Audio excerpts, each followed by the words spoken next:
Hello and welcome back to First Impressions.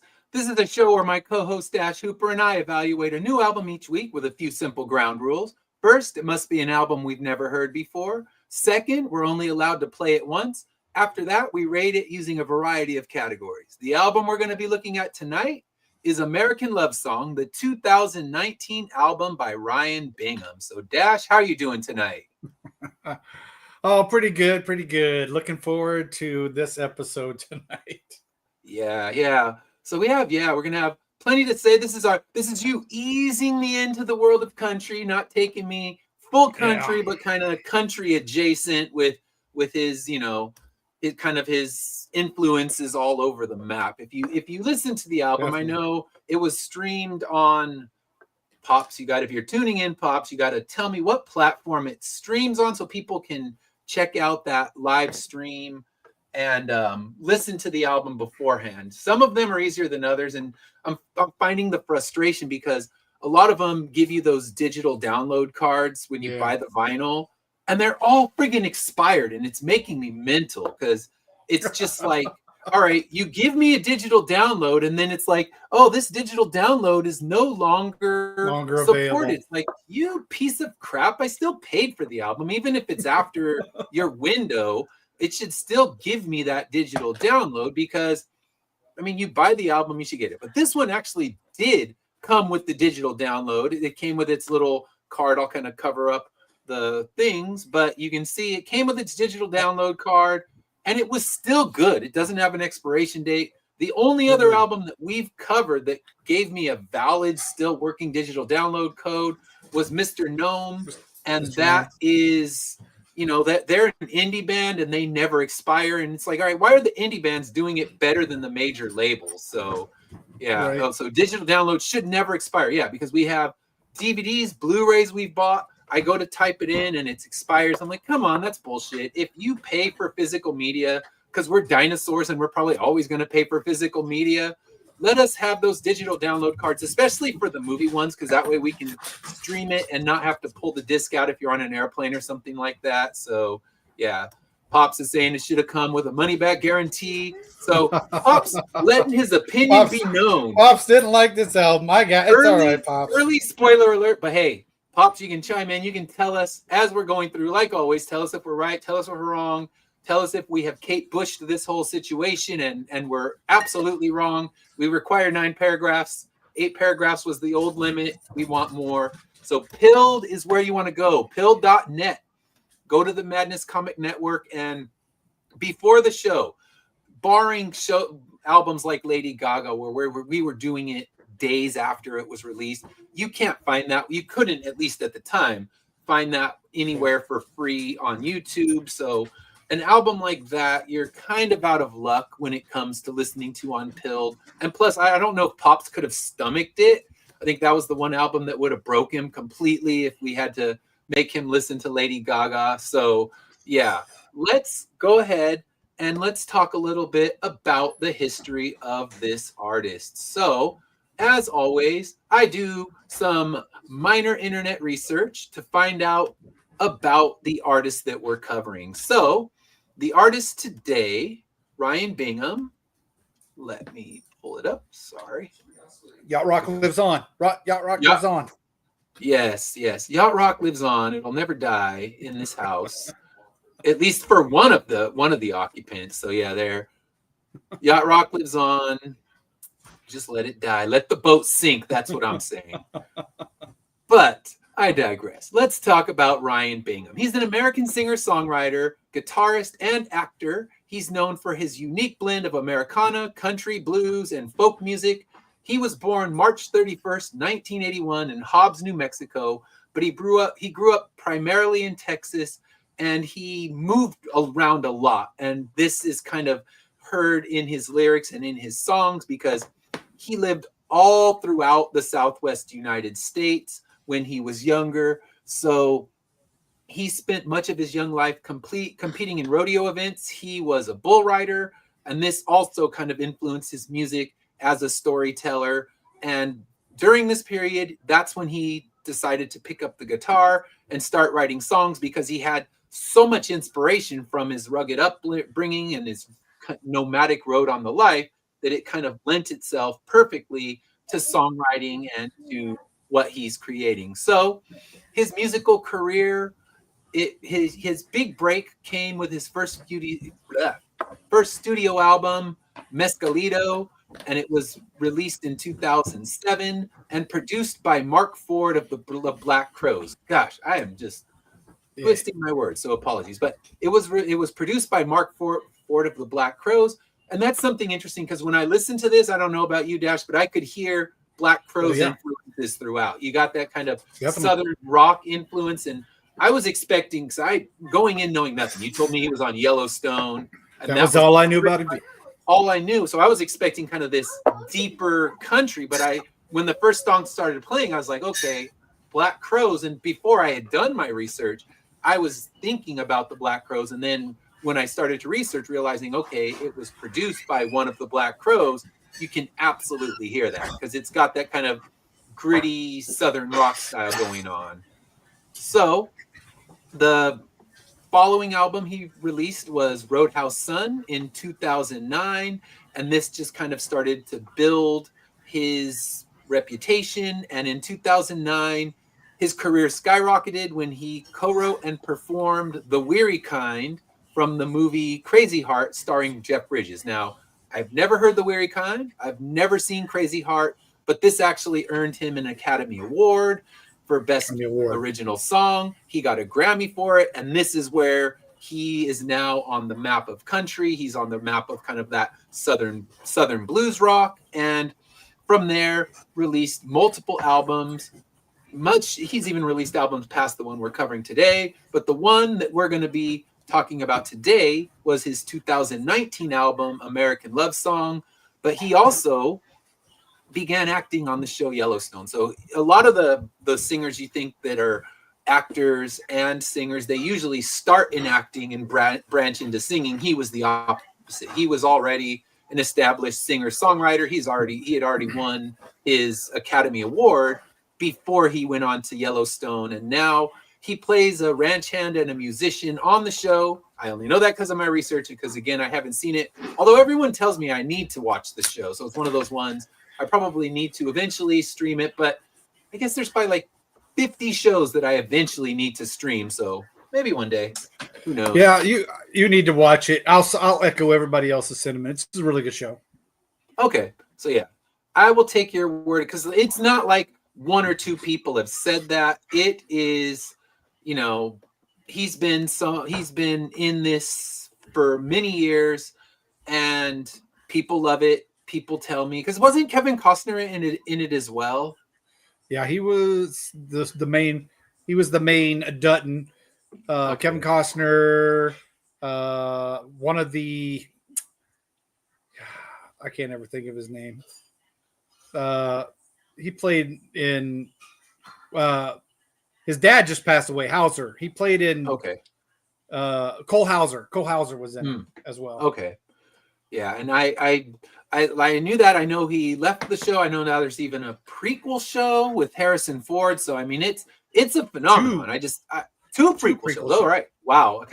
It's kind of like your Southern Game of Thrones, I guess. The spin-offs and prequels, and pretty much everyone telling me I need to watch it. Although Game of Thrones, I had read the books before the show even came out, so I was one of those guys sitting there like, I can't wait to see this or that. I wasn't one of those dicks that were spoiling it on the internet.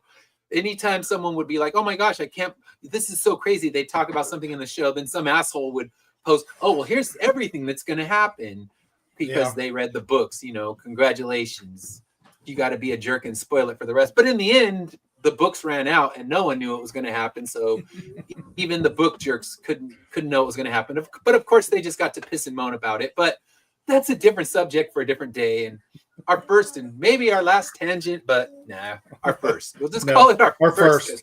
Because I make absolutely no promises that I won't go into something else. But yeah, history of this album. Let's talk about the album itself. American Love Song.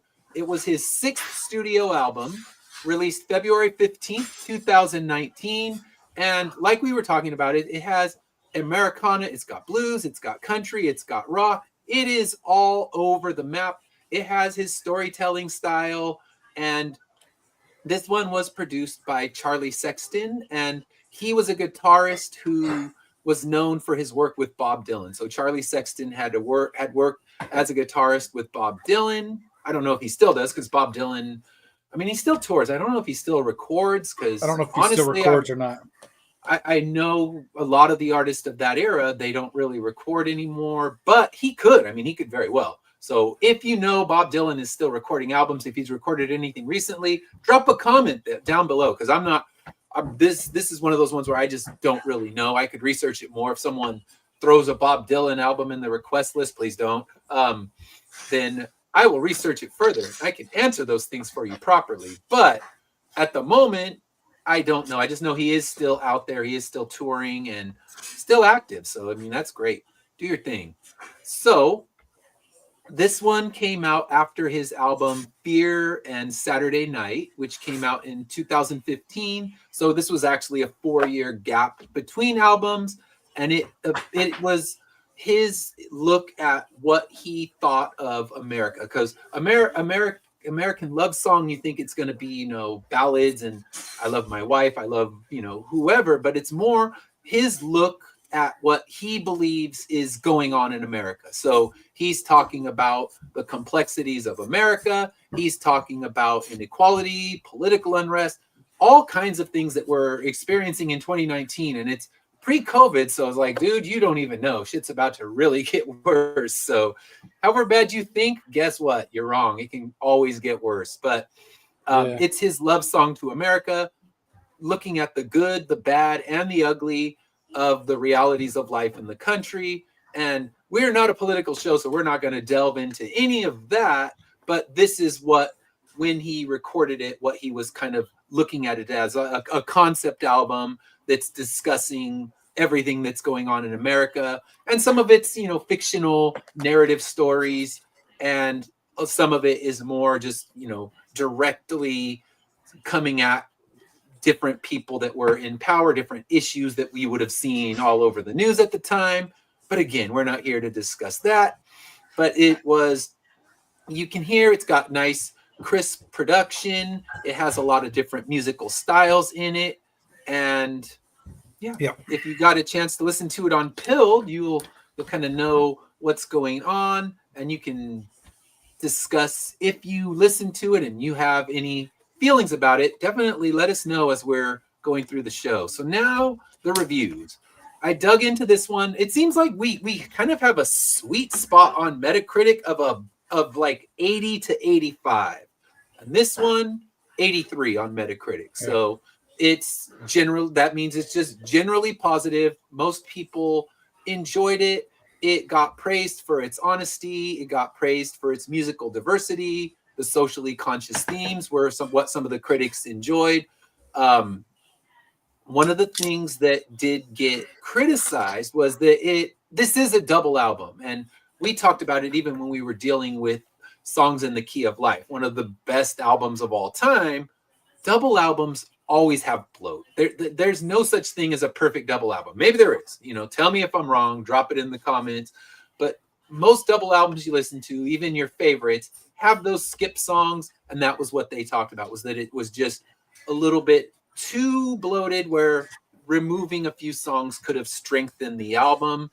But Rolling Stone gave it a 4 out of 5, which Rolling Stone seems to give everything a 4 out of 5. Yeah, they're like then IGN. They rate it as the best album of all time, and then they give it a 4 out of 5, which in their category is like a B minus, because it's a 5-star. That's 80%.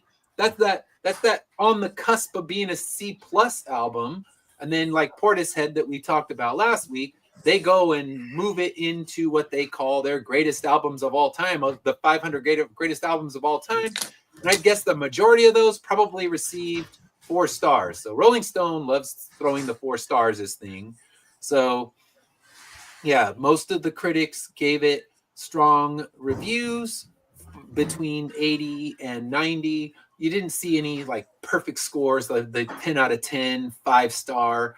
But in general, it was well embraced by the fans. It didn't sell huge though. So even if it was received well by the fans, it didn't cross over. It wasn't one of those ones that fans, and then non-fans got converted into it. So it did well, sitting in that kind of the 80s and mid 80s and above, where it seems like that is so much what we see on the ones we pick. So we're kind of picking even the Stevie Wonder album. If you look finding the original reviews, we're kind of in that 4-star category, much like Rolling Stone that gave it 4 and now called it one of the top. I think that's even in the top 25 albums of all time. And yet, they throw it in there. So never trust Rolling Stone, I guess, is the rule on this one, because they'll throw 4 stars and then later on, retrospectively, call it one of the best that's ever been released. So yeah, that's why I don't. Sometimes I have a hard time with Pitchfork. I have a hard time with Rolling Stones because of those. They go back and retroactive it, and and IGN's the same way. I can't stand IGN because everything's a 7. Yeah, everything's a 7 on IGN. So yeah, Rolling Stone, everything's 4 stars. Now Pitchfork is different, because Pitchfork, they hate certain albums and they give them like 2.1 or 1.5, and they're notorious for hating albums, and then they're notorious for giving it love later on. But I mean, at least Pitchfork has the excuse that they didn't exist when some of these albums were released in their initial phases. So they go back and they look at a different older album every Sunday to try to catch themselves up. But Rolling Stone, I mean, they actively bashed Led Zeppelin, they actively bashed Black Sabbath when they first came out, and now those same albums that they said were garbage are now in their top 10 albums of all time. So yeah, you got no excuse, Rolling Stone. Pitchfork at least has the fact that it didn't exist. But yes, I digress. We'll stop trashing Rolling Stone for fear of someone out there who's some Rolling Stone enthusiast, and they're going to call us a piece of crap. And you 10-year-old idiots. Rolling Stone hasn't been Rolling Stone since the internet took over. So yeah, I mean, now you can't even read their reviews online without paying money. So like, all right, I'll take someone else's word for it. I'll just look up and get the little AI overview of what Rolling Stone had to say, because I'm not going to pay whatever their monthly is, because like you said, it hasn't been the same. All right, so paywalls. This is going to be a quick one. What is your history with Ryan Bingham? I know you have more than I do, but what is your history with him? Barely more than, again, it's just Yellowstone. That's my first and only introduction to Ryan Bingham was, and one of the songs that we're going to be talking about on this album was played in Yellowstone, and that's why I went and looked this album up and got it. Okay.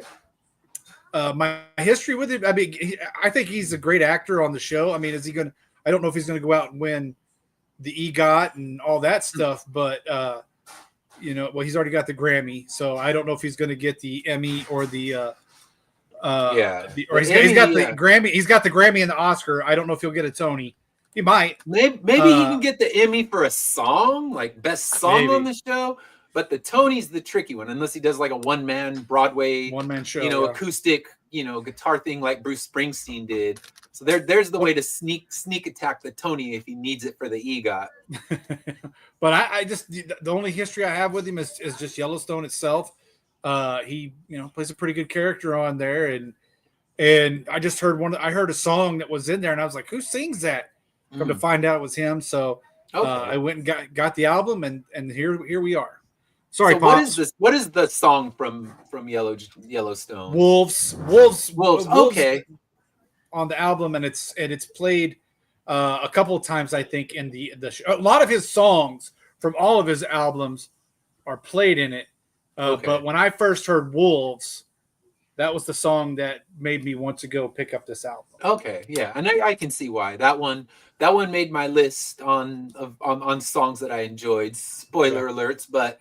Yeah, that one I can see why. If you heard that one, you're like, ooh, who's that? I want to hear more of that one. So, yeah, that's one of those things where you can get a lot of good songs through shows, and it's like we were watching Tracker, and it's funny. My wife, who might still be love listening, Tracker. We were watching it, and they played this Beck song, and she's like, "Oh my God, that's so good!" And I said, "All right, let's talk about this song because." I wanted to play that album for you. I'm like, oh my gosh, this new Beck album is so good. You have to hear it. She's like, I don't really like Beck. I don't want to hear that. And then all of a sudden, it's become her favorite album, and she's listened to it. But now it's like, all right, it's the Beck rule. I'm going to give it another chance. Yeah. So she says she's right here. Yeah, and Tracker's a great show. Yeah, we enjoy that one, and she heard that Beck song. So yes, sorry, airing your dirty laundry. So yes, you will be called out for your dismissal. When I tried to play the album, I'm like, no, I just bought it on vinyl. We should listen to it, and it was one of those no. And then all of a sudden, she heard it, then played the whole album. I'm like, remember that album? Yeah. I was talking about that album, and you wanted nothing to do with it because she's definitely in the sad, like breakup song Beck era is the one she likes. She likes those. He has his 3 kind of softer acoustic albums where he's sad and in despair. And she's not dance Beck, like Dancy Beck. She's not here for that. But the sad ballad Beck, that's her Beck that she likes. So, I like sad ballad Beck. Well, I like Beck all around. But yeah, see, I like both versions, and it's funny because one of my friends was converting a lot of the DAT tapes that I had recorded through all my concert recordings, and I didn't realize just how many times I've seen Beck, but I've seen him do all the different versions, because when he puts out one of those kind of sad ballad albums, he'll do a tour where he'll play that album in its entirety, and then he'll play a second set where it's dance Beck time. So he kind of does it both, and I love both versions. I mean, I'm just a Beck fan, so I'm here for whatever version he's out there doing, but she's definitely ballad Beck version is her wheelhouse. But yeah, I've seen all the different incarnations, and I'll enjoy anything he puts out. So if a new album comes out, we'll definitely cover it on the show. If Beck decides to release something new, whether it be ballad Beck or dance Beck, we will talk about it. All right. There's not.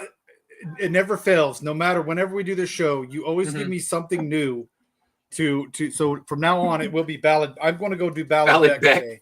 Yeah, ballad Beck.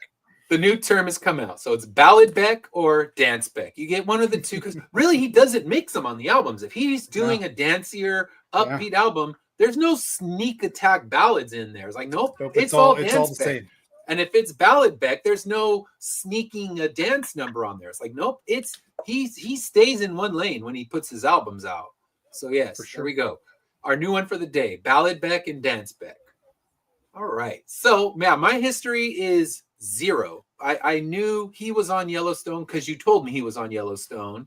And that was it. I mean, this was one of those needle drops where I truly went in blind, which is fun. I mean, a lot of times I will have heard a song here or there. This one, I knew nothing. I walked in blind, and that made it more fun. And this one was one of the only ones that I only played through the album one full time. I didn't even get to listen to it multiple times because I didn't listen to it until Monday night. So it wasn't until Monday night that I even played the album, and it's a long enough album.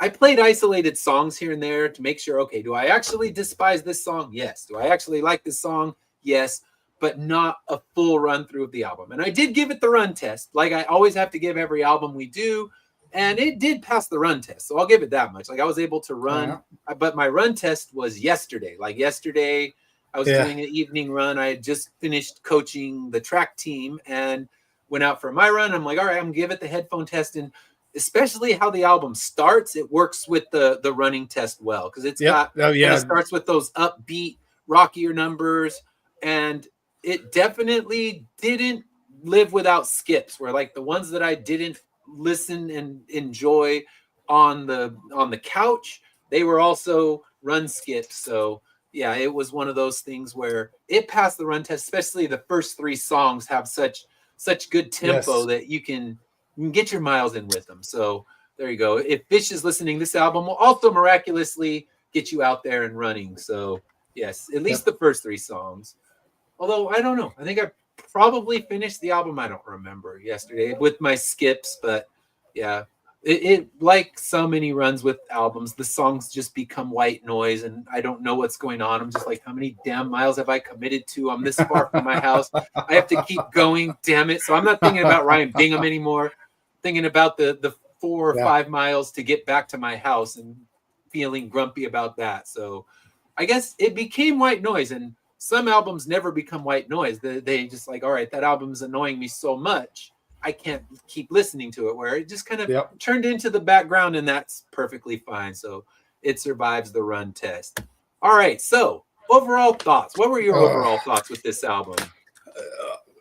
You know, just as you have your run test, I have my head bobbing test. If it gets my head going, and you're right from beginning on that opening song of Jingle and Go, it gets the head going. It's a great opening song, I think.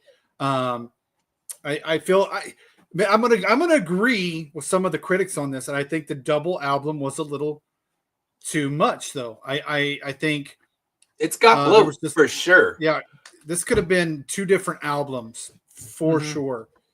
And I'm talking about American Love Song being like 6-8 songs, and then have another album. That's my opinion. But overall, it's still a good album. I was impressed with his. He's definitely got the vocals. He can sing, though at times, as we talked about backstage, I think at times he tries to overdo it a little bit. But yeah, we'll talk about that when we get to the skippers for me. But yeah, he definitely tries too hard at some points. But he can write. I think he writes great lyrics. He's definitely a poet. And I like the mixture. I did like the mixture of the rock and the hillbilly and the rockabilly and the country and the Americana and the folksy and the blues. I liked all the mix of that. It's I have my favorite songs, and then I have songs that I don't ever want to listen to again. But for sure. But I felt like he started you off right, and I think he ended it right. I think Blues Lady ended. That's a good closer for sure. Yeah, good closer. But there's just a lot of meat and potatoes in the middle that could have, and fluff. Double album bloat is strong in this one, and that's something that it's when an artist. I know he wants to tell his story of America, and he has his reasoning, but it could have been a tighter, more cohesive album without the skippers are just like, get the hell rid of this song forever, not just it's okay. Like, no, it's like remove the needle and actually do the hard skip on a vinyl album. So the skippers are definitely that hard to skip or that easy to skip, and that I'll put effort in. But the good I think the good outweighs the bad. And I'm going to do something weird. I'm going to compare him to Lady Gaga, because I think Lady Gaga, we talked about on her album, she's like dabbling in multiple different genres, more like some less successfully, but he's doing the same thing. He's got blues, he's got rock, he's got country, he even dabbles in kind of islandy rock, and we'll talk about that. But he's just trying a little bit of everything, and I always like when an artist tries a little bit of everything, because if nothing else, you don't know what you're going to hear as the album progresses. You have your country, and that's what I was expecting, kind of just a straightforward country album. And the first song comes on, and immediately I'm thinking about the Black Crowes, which, the connection definitely makes sense. And I think I just kept, for me, it just had some songs had such a melody similar to other bands that I'm hearing Dr. John, I'm hearing Jack White, I'm hearing Pearl Jam, I'm hearing Bob Dylan. Jack White a lot. Jack White a lot. Yeah. And Jack White isn't an entirely original artist himself, but I can hear him doing kind of the Jack White style of blues when he's doing this album.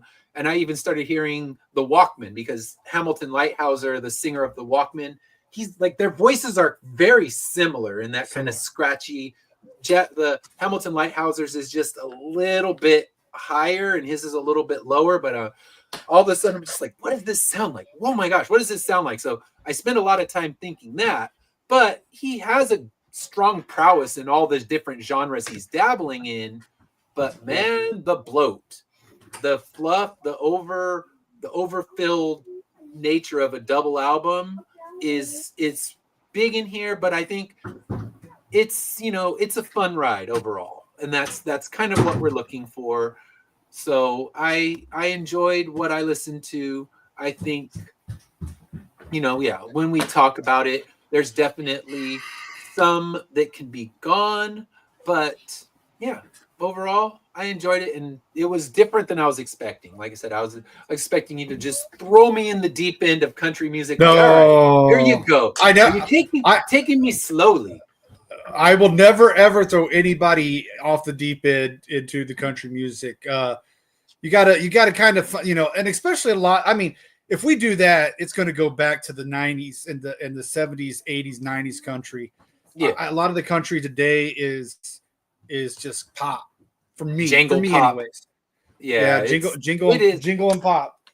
Because I hear that, and when I hear the country stuff, I'm like, that's not really that different from a standard pop song. It's just got a little Yeah. twang thrown in there, and the singing is a little different, but it's just at its core, it could be sung by Lady Gaga if they wanted to. Lady Gaga with a little slide guitar, and there's modern country.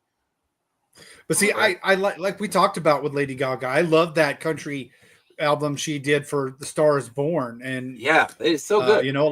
Yeah, it's very good. So there's it's hard when it comes to country, and like for me, growing up in Oklahoma, we have what we call red dirt country, and that's Oklahoma and Texas bands that really play a lot of bluesy southern rock mixed with country. So I like a lot of that. Somebody not too long ago was talking to us about Cross Canadian Ragweed. Those guys grew up right up the road from us here.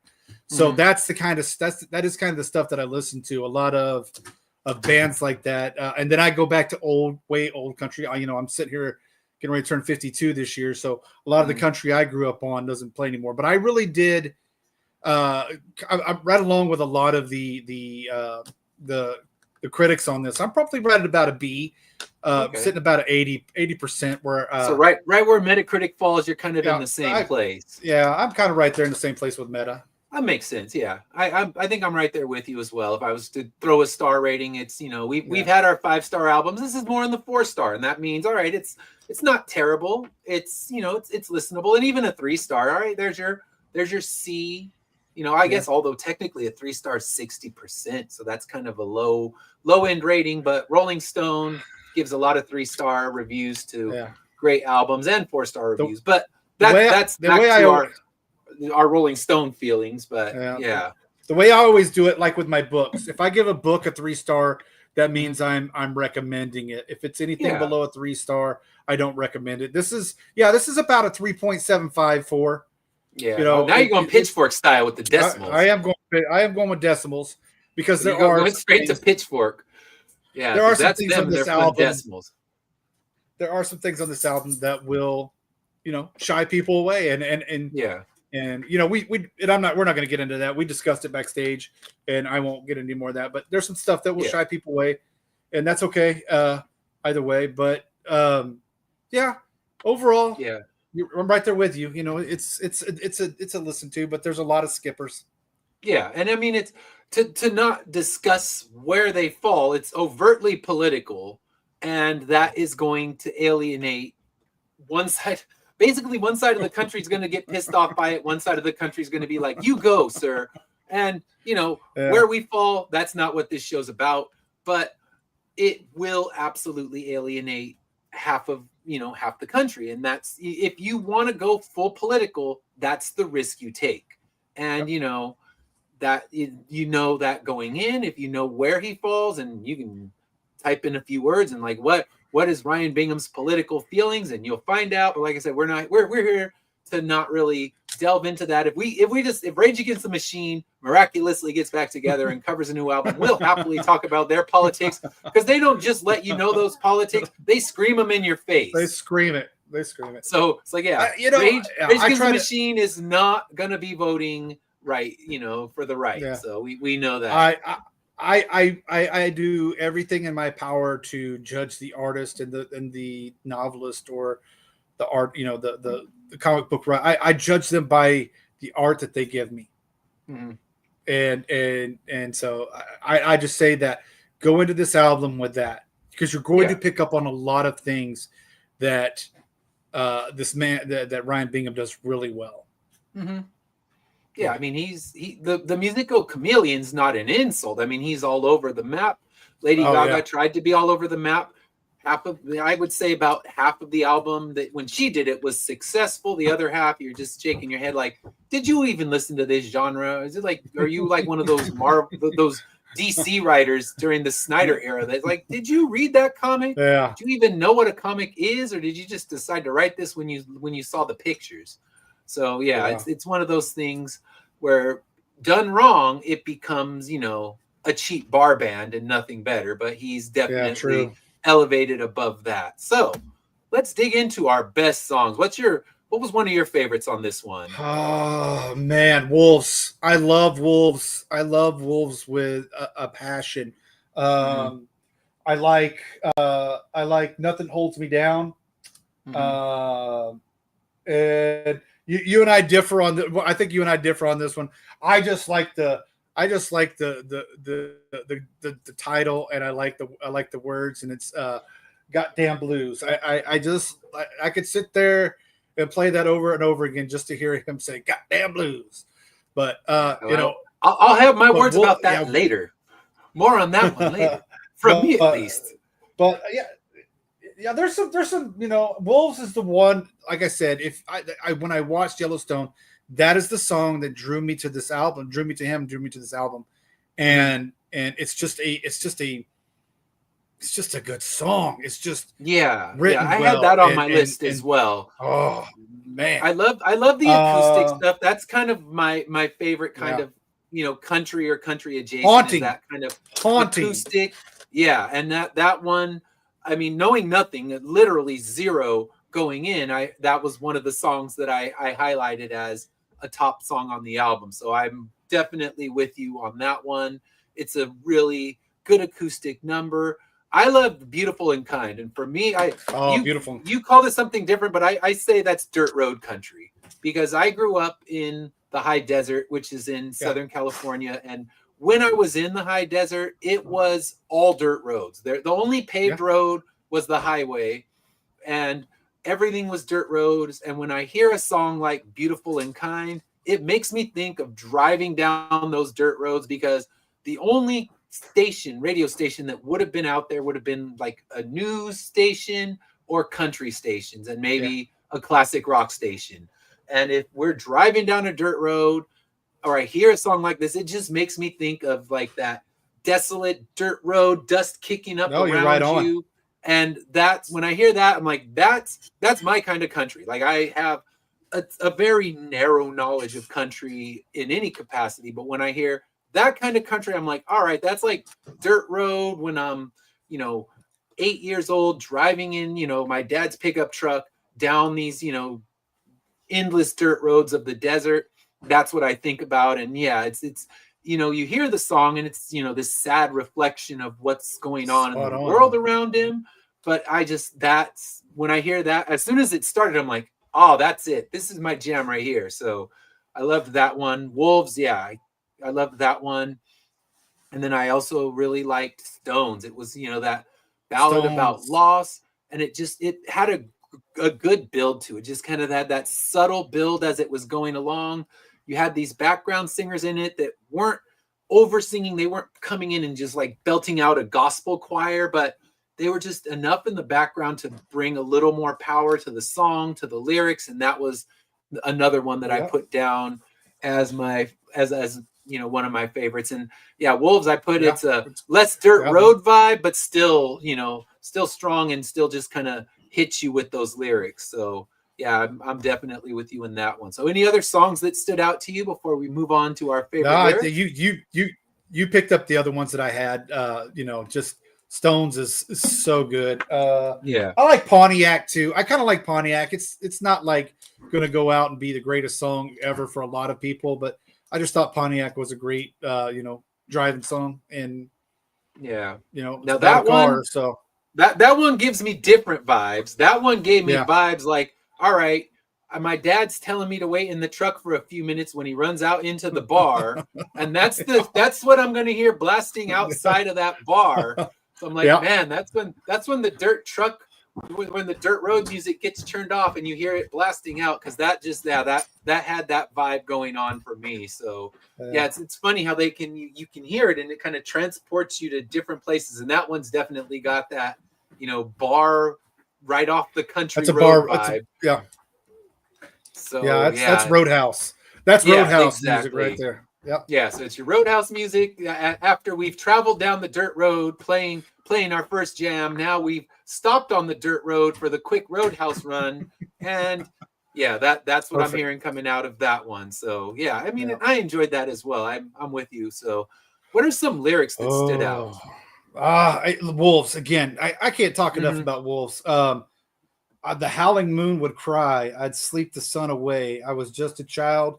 I knew I was afraid. There was nothing to gain. I found by running the other way. I had to stand my ground. Re, this takes place during the show, and the words fit what's going on. I don't want to give too Mm, much away because the words yeah. fit what's going on in the show. Mm-hmm. But I knew somehow there would become a day, so I stood my ground, kept the wolves at bay. It's just, Yeah. there's a lot of country likes to sing about wolves, and wolves represent the man, if you will, the government. A Mm-hmm. lot of times the wolves represents the government. And not to get, like I said, I'm not going to get onto that, but it's just we all have our wolves. We got to keep them away. It's just like our demons. We all have demons. Yeah. We got to keep them away, and the wolves are the same. And I love that one. And then I'm going to go back to beautiful and kind. Let me pull up my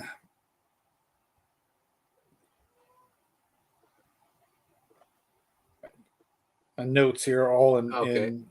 in alphabetical order. So Yes. and then we have again, God, that's such a good song. Why am I so low? It starts off, why am I so lonesome? Walking Yeah. on the lonely road. I mean, that is a country blues. It's It doesn't matter. so Country, yeah. it's blues, it's Mm-hmm. dirt road. I miss my loved ones. Oh, they're taken from me. Gosh, just you're right, man. It's such a good song. I love that one. Yeah. Those lyrics, I mean, I think he's a fantastic lyricist. And he's like, Beck writes all his music, and Yeah. and that's what I love about a lot of the of musicians that can write and play and sing. Mm-hmm.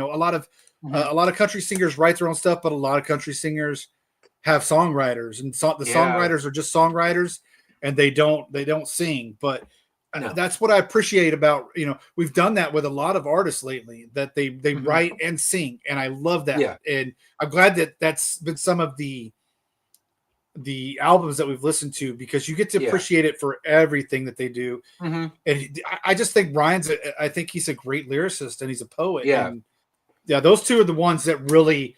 I could go to Stones, but I'll let you talk about some of yours. But I Yeah. think, So I had Beautiful and Kind as well. So I'll just go for some different lyrics from that one, where he said, "It's a long, hard road just to keep your mind when the ones you love, they get left behind." So yeah, you're walking down this road. I mean, and it's not an easy road. He's talking about all the difficulty on this road, and you know that your family is going to leave you as you continue on this road, and you have to eventually, you're more and more alone as you continue on this, long and lonely road. So I mean, it's just, yeah, it keeps that feeling, it keeps that vibe, and I love those lyrics with Wolves. Yeah, you had those ones. I loved in Stones where he said, "Dear grave, rest my dear grave, rest my weary head, rest my weary head upon your stone. Scribe this given name among the lives we've lost. Whisper me a prayer." So he's using those little, with my weary head upon your stone. So he's working with the headstone. So it's kind of knowing a reflection of the life you've lived. It's coming to an end, and now he's just kind of looking back on things and yes, knowing that he's going to rest with all the other that he lost on that road. And that's where you get a song like Stones connected with Beautiful and Kind, and you get that, and you get the connection to make it feel that concept album vibe, because Yeah. some of them you hear them and they just, there's a couple of those kind of like Roadhouse, Let's Get Away, fast car, but now, with lots of booze and pot. He loves to sing about his blues and pot, or not blues, Yes. but his alcohol and pot. So he's Yes. definitely a fan of both, and do your thing. It's legal now. I don't care. As long as I don't have to be around it, I'm fine. But yeah, he sings a lot about that. And when you get those kind of roadhousey songs, you get a lot of that thrown in. But I think I like the more when he's looking back and looking on life and reflecting. I prefer that version. I mean, I don't know, that would be more of the ballady dirt, even those dirt road bluesy songs. Those are the ones that I tend to enjoy. So when he's, looking back and reflecting, I enjoy that. So I also had the standard blue song, not Goddamn Blues. That one, like I said, we'll have other words, but when he said, I know the way that you're talking to me, if I could find my door, I would give you the key, but I'm lost here. So it's just, he can't love her back the way that she deserves. And it's because he's just lost in the world. And I love those lyrics because it's just, like we've talked about, the good musicians, they say it in a much better way than the average person can say it. They make it poetic. They make you feel it in a different way. And that's, that's where the best lyrics hit you, because when you listen to lyrics from great artists, they always, you can feel them and you can connect to them. So how's it going? IDM.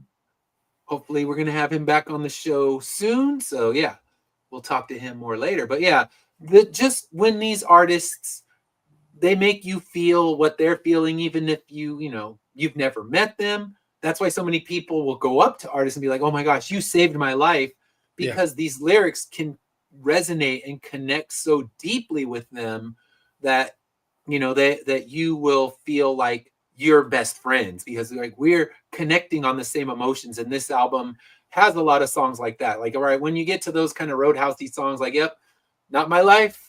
I would be happy to never see one of those kind of places again and not have to travel down a dirt road. I'll just travel in the dirt roads of my mind. I don't need to see a real one again that takes me to a place where I'm stuck outside and listening to that blast out.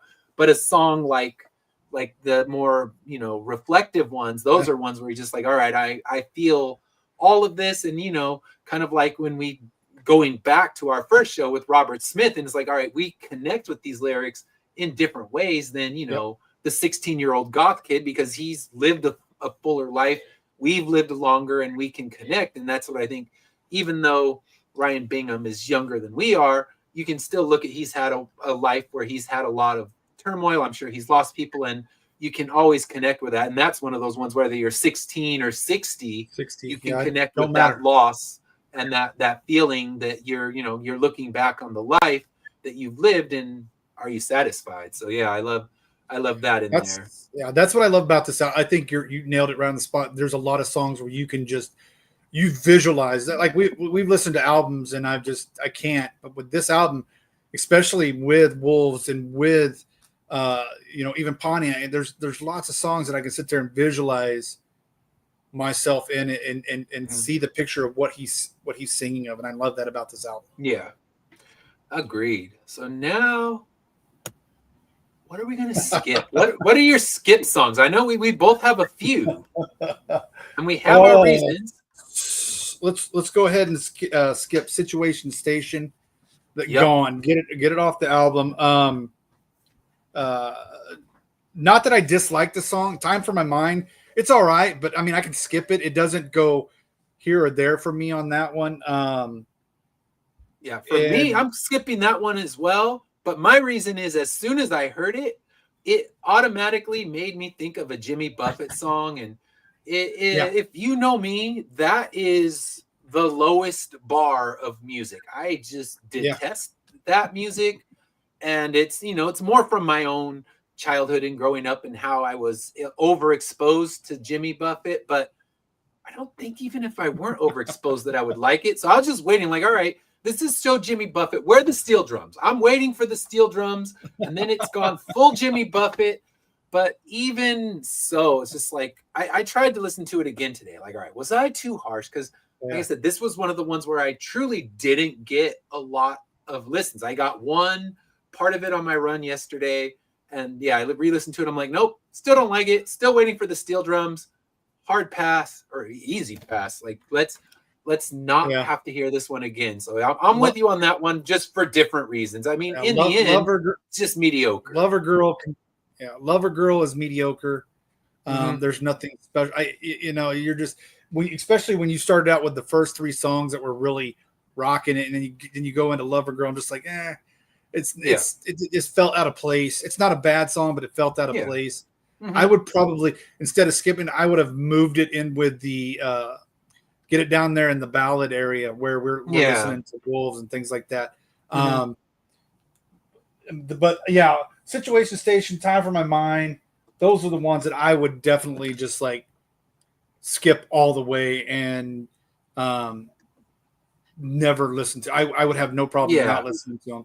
Oh yeah, I hit that skip button right away when I was doing it. So yeah, when you visualize a song, that's something I love. And even if it was so weird, because I mean, I was just flashing back to pieces of my childhood. Yeah. And it's just like I can see that dirt. I can practically smell the dirt kicking up as we're in that truck and just kind of moving down that road. So he did his job. He brought flashes of memories, flashes of visions of things that I've seen and hadn't seen for years back up. So yeah, I'm with you on that one. One of my skippers was one of the ones you liked more, and that was Goddamn Blues. And the reason that I put that one is it was so overwrought with blues cliches. From his vocal, the way he delivered the vocals, he's going full Dr. John, and then it's just like it starts out, I got the blues, you damn right. I got the blues, you damn right. And then Mama left me. I was young, and it becomes so cliche that it's almost like Weird Al Yankovic is trying to do a blues parody than it's actually heartfelt. It's like, let me think of the most bluesy things that a blues singer can sing, and there's a rattlesnake with some bad blood biting me. I'm like, damn, Weird Al, take a chill pill, knock it off. Because he went way too far into the over clicheing, and then it kind of churns, and he actually starts talking about real world issues and real world things that annoy him. But by the time he got there, I checked out because it just started. Papa left me too damn young down in Texas. It's like, okay, we get it. Life sucks. Let me reiterate why I only like the title of the song. I just like it when he sits there and says that. I don't care too much for the rest of the song. I just like when he says "Goddamn Blues." Yeah, and that I like that, and that's fun. But as I was listening to it, I'm like, he's trying too hard to write a blues song, so much so that it's become not cosplay. It's become a parody song, and this is the blues song that Weird Al would write to be so over the top with its blues references that it becomes silly. So like I started laughing at it because I'm writing, okay, overly cliched. He's trying too hard with the voice.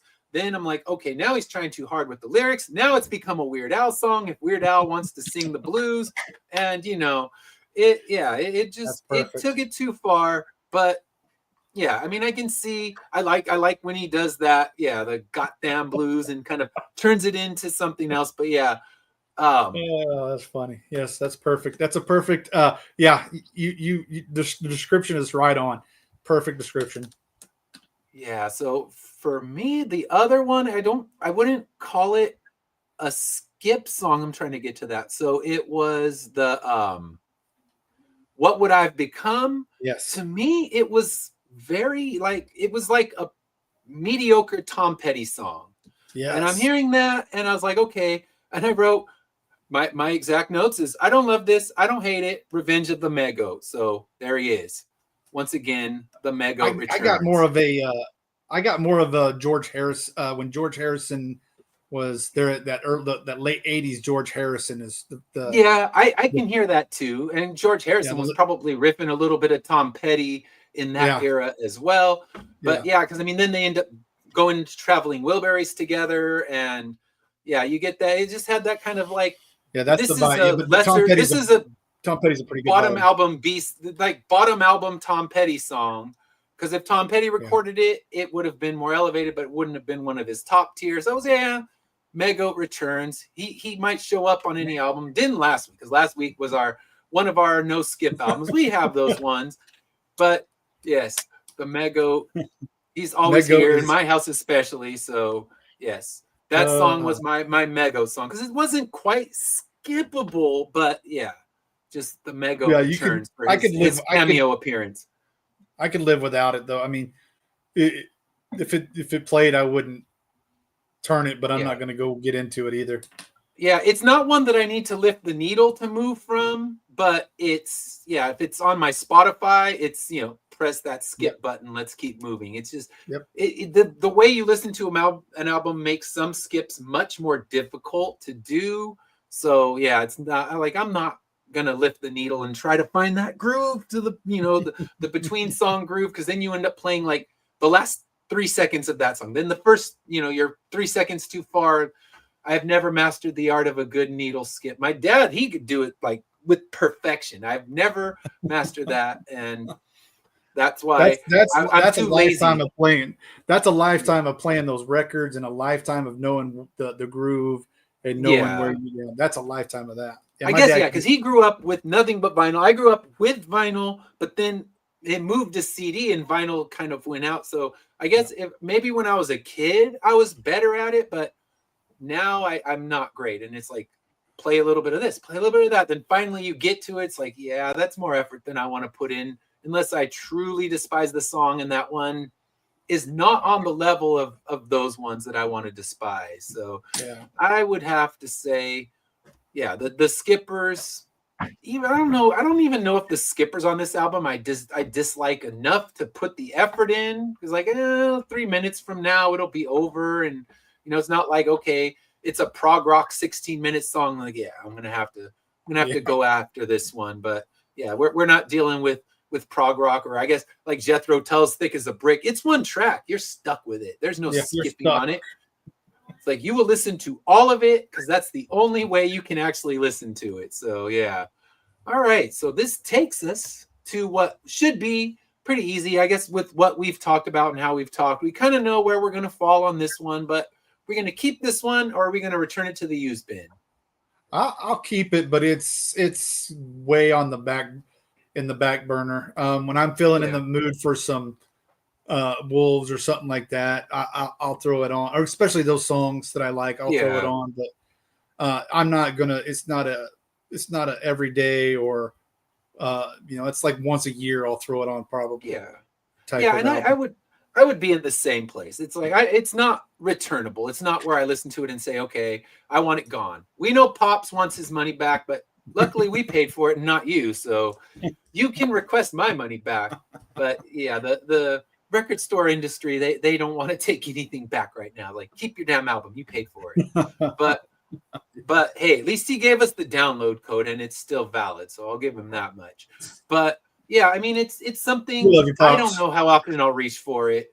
I couldn't tell you. I mean, it's not like it's going to be one of my major reach fors, but like I said, it has a string of 3 or 4 really good songs in a row, and then the bad stretch is actually like the 3 songs that I would say are skippers are also in a row. So I could actually lift the needle and just like, let me get through these 3 songs so I don't need to listen to them. So I mean, if I reach for it, there are songs I would want to hear again. There are those that I'm perfectly content not to hear again, but overall, I'm going to keep it. I'm not taking it back to the used bin. So with that said, we have talked about this album, but we have next week's album picked, and it actually kind of hits in a similar genre, a similar vibe, and that is, we're going to be looking at the second album from Alabama Shakes, and that is Sound and Color. I know their first album well. I've listened to that first album countless times. I love it, and it makes me wonder, why didn't I play the second album? I don't know. I mean, I've seen him in concert. I've seen him play songs from the second album, but I don't know it, and I don't know a lot of the songs. And it just, did I start it and not like it? I guess we'll find out when I play it this week, because I don't know what inspired me not to pursue the second album when I think their first album is an amazing, almost perfect album. But we'll find out. We'll talk about it next week. Stupid download code that didn't give me a download was this one. So thanks, Alabama Shakes. I dropped my $25 for your vinyl. Can you at least give me a download code so Pops doesn't have to babysit on YouTube? So, but no, they expire. They shouldn't expire, but yeah, they should never expire. I don't get that. That's the record companies. They suck. They always have, though. We knew this. I mean, there's been entire books written about how nasty the record companies were, especially during the heyday, and ripping artists off, so holding their albums out. But that's a story for another day. So next week we will be digging into Alabama Shakes. See, was I right to skip it? Was I wrong to skip it? We'll find out, and you can listen to it before the show so you can let us know what your thoughts are on everything. So as always, we're going to close things out with a few of our sponsors. We have 3 today. So first, let's take a look at Slaughterville.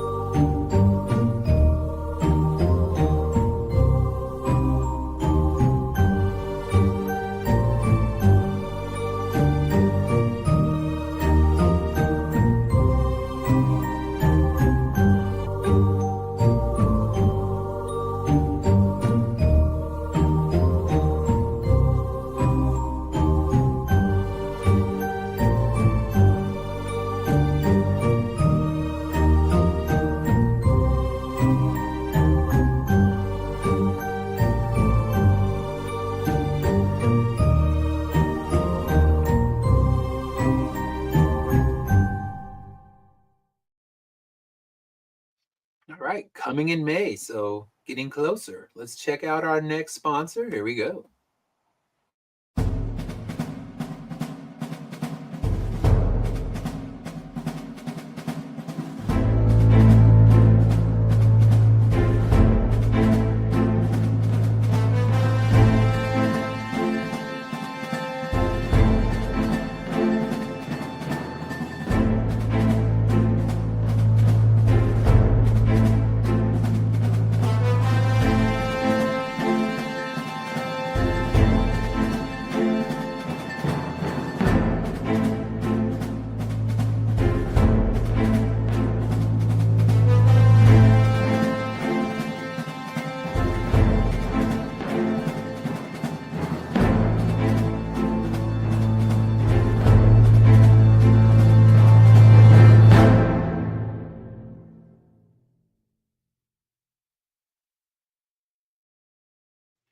And then one thing I did forget to mention, one show note, next week's show is actually going to be on Thursday. So we'll be doing the show live on Thursday, not on our normal Wednesday spot, because tickets that I bought for my oldest were for Christmas. We're going to that show on the Wednesday. So I won't be here. We won't be here Wednesday. We'll be here next Thursday. So make sure you tune in Thursday. We'll make sure that we put it in notes so people know. But yeah, we'll be doing this next Thursday. And now our final sponsor ad. Let's check it out. It's Flip City Magazine, The Parodies, Special Edition, with savage send-ups of The Walking Dead, Star Trek Picard, Stranger Things, The Mandalorian, Guardians of the Galaxy, and more from the first 4 years of Flip City. Get Flip City The Parodies free when you subscribe in print at flipcitymag.com. The world's best satire magazine, and never, ever woke.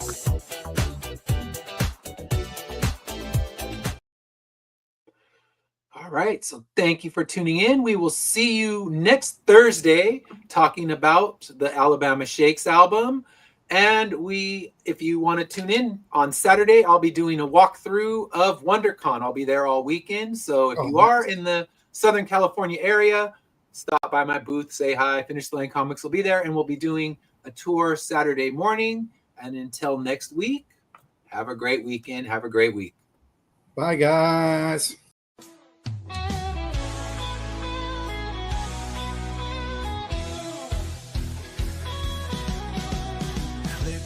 YouTube and feel the vibe.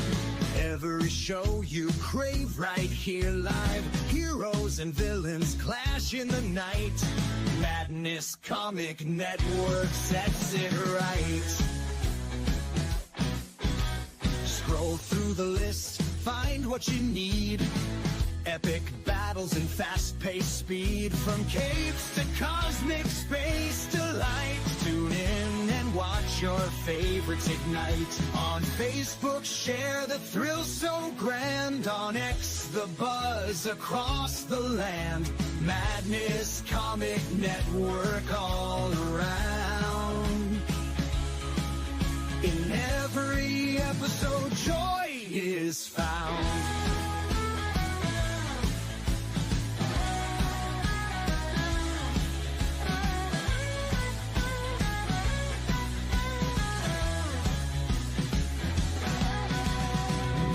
Uploads, they never end. Superheroes and their friends. Catch every twist and every turn. Madness Comic, you will yearn. Stay up to date with every twist. Madness Comic, don't miss a gist. From laughter to tears, every mood. Madness Comic sets the groove. Click that button and subscribe. Catch the wave and ride the tide. Join the fun, join the craze. Madness Comic brightens days. Hey!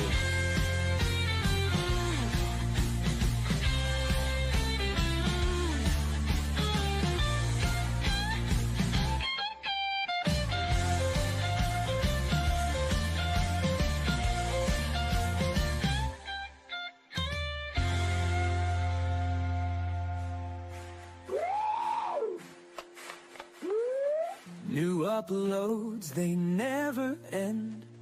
Superheroes and their friends. Catch every twist and every turn.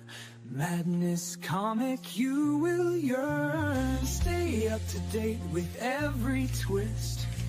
Madness Comic, don't miss a gist. From laughter to tears, every mood. Madness Comic sets the groove. Click that button and subscribe. Catch the wave and ride the tide. Join the fun, join the craze. Madness Comic Bright.